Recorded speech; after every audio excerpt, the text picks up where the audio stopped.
Hi ಎಲ್ರಿಗೂ ನಮಸ್ಕಾರ, welcome back to my YouTube channel. So ತುಂಬ ದಿನ ಆದಮೇಲೆ ವ್ಲಾಗ್ಸ್ನ ಕಂಟಿನ್ಯೂ ಮಾಡ್ತಾ ಇದ್ದೀನಿ.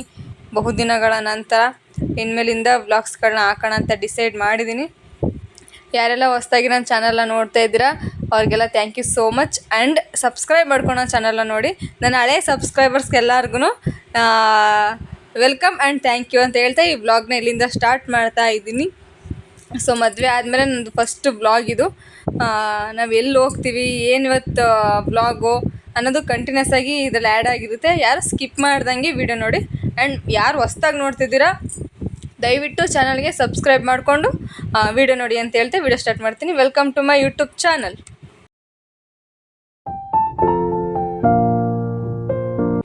ಸೊ ಇವತ್ತು ಸಂಡೇ ಆಗಿರೋದ್ರಿಂದ ಒಂದು ಕರ್ನರೆ ಫಂಕ್ಷನ್ ಇದೆ. ಅದಕ್ಕೋಸ್ಕರ ಮದುವೆಗಂತೂ ಹೋಗೋಕ್ಕಾಗಲಿಲ್ಲ, ಅದಕ್ಕೆ ಕರ್ನರೆಗೆ ನಮ್ಮ ಫ್ಯಾಮಿಲಿ ಎಲ್ಲ ಹೋಗ್ತಾ ಇದ್ದೀವಿ. ಮದುವೆ ಸ್ವಲ್ಪ ಲಾಂಗ್ ಡಿಸ್ಟೆನ್ಸಲ್ಲಿ ಇರೋದ್ರಿಂದ ಹೋಗೋಕ್ಕಾಗಲಿಲ್ಲ, ಅದು ಈ ಬಿಸಿಲಲ್ಲಿ. ಕಾರಣಾಂತರಗಳಿಂದ, ಬಿಸಿಲು ಒಂದೇ ರೀಸನ್ ಅಲ್ಲ, ಬೇರೆ ರೀಸನ್ ಇತ್ತು.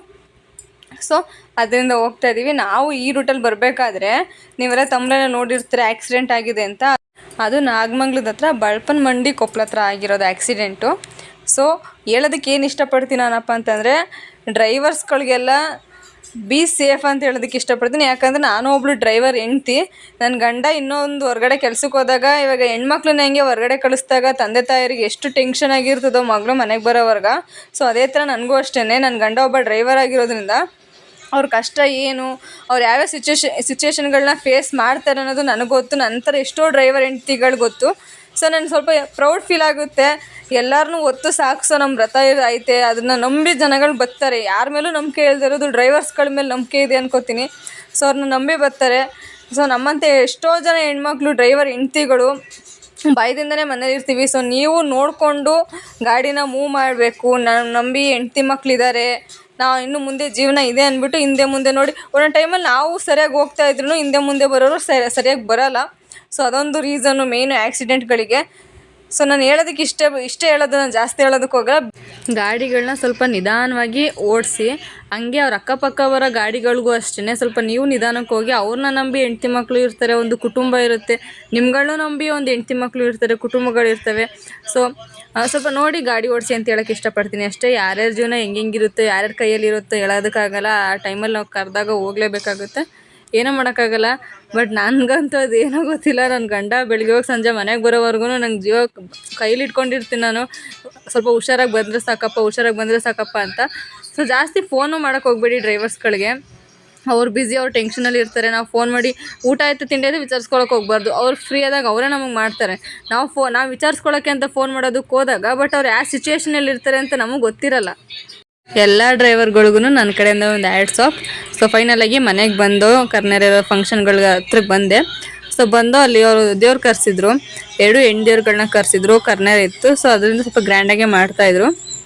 ನಾಳೆ ಸ್ವಲ್ಪ ಜನದ ಊಟ ಆಗಿತ್ತು ಅನಿಸುತ್ತೆ. ನಾವು ಬಂದಾಗ ಸ್ವಲ್ಪ ಕ್ರೌಡ್ ಕಮ್ಮಿ ಆಗಿತ್ತು. ಇವರು ಹುಡುಗ ನಮ್ಮ ಕಡೆದೇ, ಹುಡುಗಿ ನಮ್ಮ ಕಡೆದಲ್ಲ. ಬಟ್ ಇವಾಗ ಹುಡುಗಿ ನಮ್ಮ ಕಡೆದಾಗೈತೆ. ಸೊ ಇವರಿಬ್ರಿಗೂ ನನ್ನ ಕಡೆಯಿಂದ ಹ್ಯಾಪಿ ಮ್ಯಾರಿಡ್ ಲೈಫ್.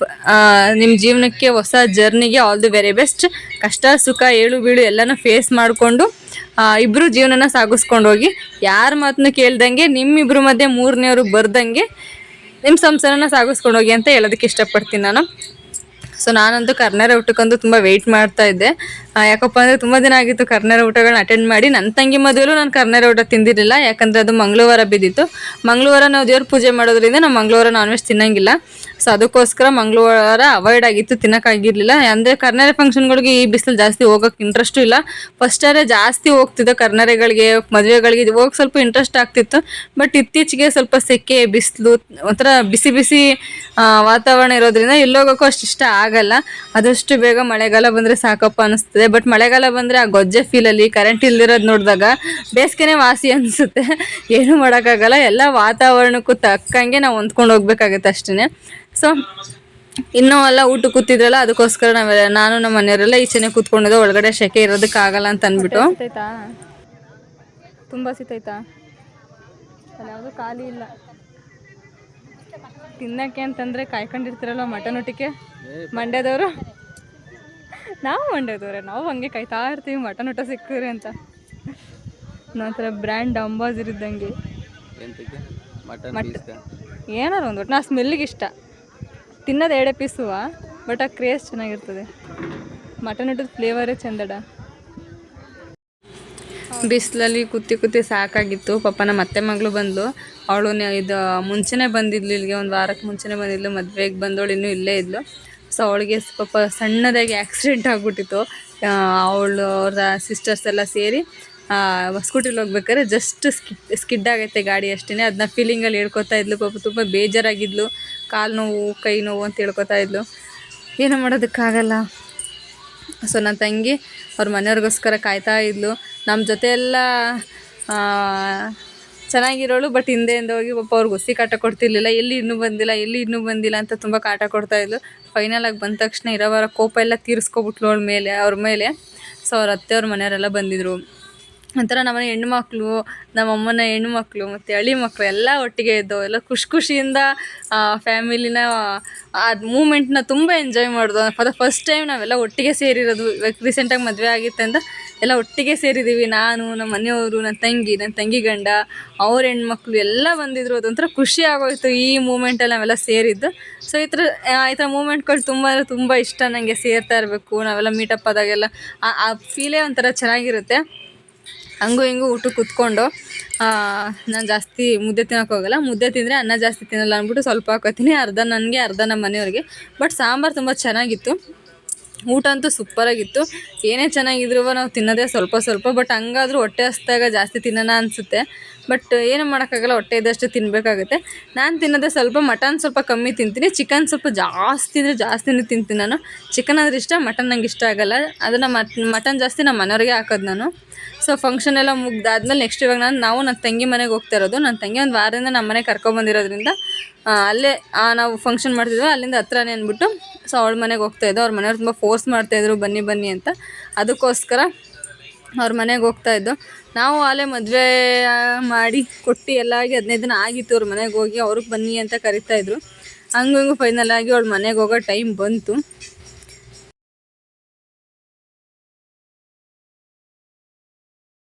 ಮನೆಗೆ ಬಂದಮೇಲೆ ಎಲ್ರಿಗೂ ಕುಡಿಯೋಕ್ಕೂ ಜ್ಯೂಸ್ ಕೊಟ್ಟರು. ಜ್ಯೂಸ್ ಕುಡ್ದಾದ್ಮೇಲೆ ನಾವು ಹೊಂಟೋಗೋಣ ಅಂತ ಅಂದ್ಕೊಂಡು 10 ನಿಮಿಷ ಕೂತ್ಬಿಟ್ಟು. ಬಟ್ ಅವ್ರು ನಾವು ಬಂದಾಗೆಲ್ಲ ನಮ್ಮನ್ನ ಹೊಲ್ದ ಹತ್ರ ಕರ್ಕೊಂಡು ಹೋಗ್ತಾ ಇರ್ತಾರೆ. ನಮ್ಗೆ ಆ ಫೀಲ್ ಇಷ್ಟನೇ ನನಗೆ. ಬಟ್ ಬಂದಾಗೆಲ್ಲ ಕರ್ಕೊಂಡು ಹೋಗ್ತಾನೆ ಇರ್ತಾರೆ ಎಳ್ನೀರು ಕುಡಿಯೋಕ್ಕೆ. ಅವರು ಜಾಸ್ತಿ ತೆಂಗಿನ ತೋಟಗಳಿದ್ದಾವೆ ಅವ್ರದ್ದೇ. ಸೊ ಅದಕ್ಕೋಸ್ಕರ ಬಂದಾಗೆಲ್ಲ ನಾವು ಆ ತೋಟದ ಹತ್ರ ಹೋದಾಗಲೇ ಒಂಥರ ಫೀಲು.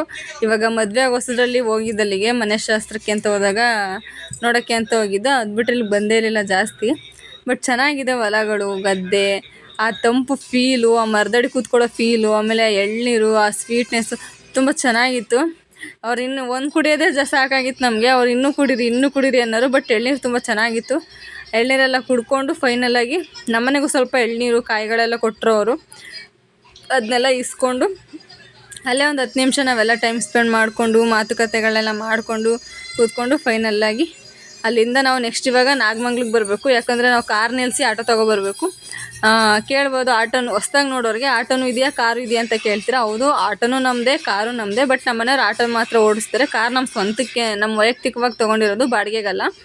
ಸೊ ಏನೋ ಫಂಕ್ಷನ್ಗಳಿಗೆ ಹೊರಗಡೆ ಹೋದಾಗ ಎಮರ್ಜೆನ್ಸಿಗೆ ಅಂತ ನಾವು ತೊಗೊಂಡಿರೋದು. ಮೇಯ್ನಾಗಿ ನಮ್ಮ ಮನೆಯವರು ನನ್ನ ಸೇಫ್ಟಿಗೋಸ್ಕರ ಮದುವೆ ಆದಮೇಲೆ ಕಾರ್ ತೊಗೊಂಡಿರೋದು. ಅವಾಗ ಇನ್ನೊಬ್ಬರನ್ನ ಕೇಳೋ ಪರಿಸ್ಥಿತಿ ಬರಬಾರ್ದು ನನ್ನ ಹೆಂಡ್ತಿಗೋಸ್ಕರ ಅಂದ್ಬಿಟ್ಟು ಅವ್ರೇನು ಮಾಡಿದ್ರು, ಕಾರ್ ಫೈನಲಾಗಿ ಹಂಗೂ ತೊಗೊಂಡ್ರು. ಕಾರ್ ನಮ್ಮ ಪರ್ಸ್ನಲ್ಗೆ, ಆಟೋ ಪ್ರೊಫೆಷ್ನಲ್ಗೆ. ಅದು ದುಡಿಮೆಗೆ ಅಂತ ಇಟ್ಕೊಂಡಿದ್ದೀವಿ. ಮನೆಗೆಲ್ಲ ಹೋಗಿ ಡ್ರೆಸ್ ಚೇಂಜ್ ಎಲ್ಲ ಮಾಡಿಕೊಂಡು ಆಟೋ ತೊಗೊಂಡು ಬಂದು. ಯಾಕಂದರೆ ಅಮ್ಮ ಲೇಬರ್ ನಡೆಸೋದ್ರಿಂದ, ನಮ್ಮವರೇ ಲೇಬರ್ ಇರೋದ್ರಿಂದ ಆಟೋದಲ್ಲೇ ಲೇಬರ್ಗಳನ್ನ ಹಳ್ಳಿಗಳಿಗೆ ಶಿಫ್ಟ್ ಮಾಡೋದು. ನಾವು ನಮ್ಮ ಆಟೋದಲ್ಲೇ ಕರ್ಕೊಂಡೋಗಿ ಕರ್ಕೊಬಂದ್ಬಿಡೋದು. ಅದಕ್ಕೋಸ್ಕರ ನಾವು ನೈಟ್ ಇಲ್ಲೇ ಆಲ್ಟೋ ಆಗೋದ್ರಿಂದ ಕಾರ್ ಬೇಡ ಅಂದ್ಬಿಟ್ಟು ಕಾರ್ನ ಮನೆಗೆ ಅಲ್ಲೇ ನಾಗಮಂಗ್ಲದಲ್ಲೇ ಪಾರ್ಕ್ ಮಾಡಿ ಆಟೋ ತೊಗೊಂಡು ಊರಿಗೆ ಬಂದು. ಸೊ ಕರ್ನೆರೆಯಿಂದ ನಾವು ಬರ್ಬೇಕಾದ್ರೆ ನಮಗೆ ತಲೆಕಾಲೆಲ್ಲ ಕೊಟ್ಟಿದ್ರು. ಯಾಕಂದರೆ ಕರ್ನೆರೆ ಬೇರೆ ಯಾರ್ದಲ್ಲ, ನಮ್ಮ ಕ್ಲೋಸ್ ರಿಲೇಷನ್ನು, ನಮ್ಮ ಅತ್ತೆ ಮಗಂದೇ ಆಗಿರೋದ್ರಿಂದ ತಲೆಕಾಲು ಅವೆಲ್ಲ ನಮಗೆ ಕೊಟ್ಟಿದ್ರು. ಸೊ ಅದನ್ನೆಲ್ಲ ನಾವು ಸುಟ್ಕೊಂಡು ಅಲ್ಲೇ ಕಟ್ ಮಾಡಿಕೊಂಡು ನಮ್ಮ ಕೊಟ್ಟಿಗೆ ಹತ್ರ ಒಂಥರ ಇಲ್ಲೂ ಒಂಥರ ಸ್ಪೆಷಲ್ ಮೂಮೆಂಟು, ಒಂಥರ ಅಟ್ಯಾಚ್ಮೆಂಟ್ ಜಾಸ್ತಿ ಇದೆ ನಮಗೆ ಹಳ್ಳಿಗಳಲ್ಲಿ. ಯಾರಿಗೇ ಆದರೂ ಹೆಣ್ಮಕ್ಳುಗಳಿಗೆ ತವ್ರ ಮನೆಯಲ್ಲಿ, ತವ್ರ ಊರಲ್ಲಿ ಎಲ್ಲೇ ಮದುವೆ ಆಗೋದ್ಮೇಲೆ ಒಂದೊಂದು ಪ್ಲೇಸು ಒಂದೊಂದು ಥರ ಇಷ್ಟ ಆಯ್ತಾ ಇರ್ತದೆ. ಆ ಜಾಗ ಬಿಟ್ಟು ಬರೋಕ್ಕೆ ಮನಸ್ಸೇ ಆಗೋಲ್ಲ. ಬಟ್ ಏನು ಮಾಡೋದಕ್ಕಾಗಲ್ಲ, ಅದು ನಮಗೆ ಪರ್ಮನೆಂಟ್ ಅಲ್ಲ. ಯಾವ ಹೆಣ್ಮಕ್ಳಿಗೂ ಪರ್ಮನೆಂಟ್ ಅಲ್ಲ ಅದು. ನಾವು ಮನೇಲೆಲ್ಲ ಡ್ರೆಸ್ ಚೇಂಜ್ ಎಲ್ಲ ಮಾಡಿಕೊಂಡು ಆ ಒಡವೆ ಸೆಟ್ಟೆಲ್ಲ ಹಾಕೊಂಡಿದ್ನೆಲ್ಲ ಬಿಚ್ಚಿ ಒಂಥರ ಕಿವಿ ಮೈಯೆಲ್ಲ ಭಾರ ಭಾರ ಅಂತ ಅನ್ನಿಸ್ತಾ ಇತ್ತು. ಅದನ್ನೆಲ್ಲ ಫುಲ್ಲು ಬಿಚ್ಚಿ ಫ್ರೀ ಬರ್ಡಾಗಿ ನಾರ್ಮಲ್ ಡ್ರೆಸ್ ಹಾಕ್ಕೊಂಡು ಕೊಟ್ಟಿಗೆ ಹತ್ರ ತಲೆ ಸೀಯೋಣ ಅಂತ ಬಂದಿದ್ದೀವಿ. ನಮ್ಮ ಮನೆಯವ್ರು ನನಗೆ ಸುಟ್ಟಿರೋ ಕಿವಿ ಕೊಟ್ಟರು, ಅದನ್ನ ತಿಂತಾ ಇದ್ದೆ. ಸೊ ನಂಗೆ ಇಷ್ಟ ಸುಟ್ಟಿರೋ ಕಿವಿ. ಫೈನಲಾಗಿ ನಮ್ಮ ಮನೆಯವರು ಸುಟ್ಟಿ ಎಲ್ಲ ಕಟ್ ಮಾಡ್ತವ್ರೆ. ಸೊ ನೋಡಿದ್ರಲ್ಲ, ಈ ವ್ಲಾಗ್ನ ಇಲ್ಲಿಗೆ ಎಂಡ್ ಮಾಡ್ತಾ ಇದ್ದೀನಿ. ನೈಟು ಸರಿಯಾಗಿ ವೀಡಿಯೋನೇ ಕರೆಕ್ಟಾಗಿ ಮಾಡ್ಕೊಳಕ್ಕಾಗಲಿಲ್ಲ ಕಾರಣಾಂತರಗಳಿಂದ. ಟಯರ್ಡ್ ಆಗಿದ್ವಲ್ಲ, ಸೊ ಅದಕ್ಕೋಸ್ಕರ ಮಾಡೋಕ್ಕಾಗಲಿಲ್ಲ. ಬೆಳಗ್ಗೆಗೆ ಎಂಡ್ ಮಾಡೋಣ ಅಂದ್ಬಿಟ್ಟು ಸುಮ್ಮನೆ ಆದೆ. ಸೊ ಈ ವಿಡಿಯೋನ ಇಲ್ಲಿಗೆ ಎಂಡ್ ಮಾಡ್ತಾ ಇದ್ದೀನಿ. ಐ ಹೋಪ್ ಎಲ್ರಿಗೂ ಇಷ್ಟ ಆಯಿತು ಅಂತ ಅಂದ್ಕೊಂಡಿದ್ದೀನಿ. ಇನ್ಮೇಲಿಂದ ಕಂಟಿನ್ಯೂಸ್ ಆಗಿ ವ್ಲಾಗ್ಸ್ಗಳನ್ನ ಹಾಕ್ತಾ ಇರ್ತೀನಿ. ಯಾರು ಮಿಸ್ ಮಾಡ್ದಂಗೆ ನೋಡ್ತಾ ಇರಿ. Thank you so much.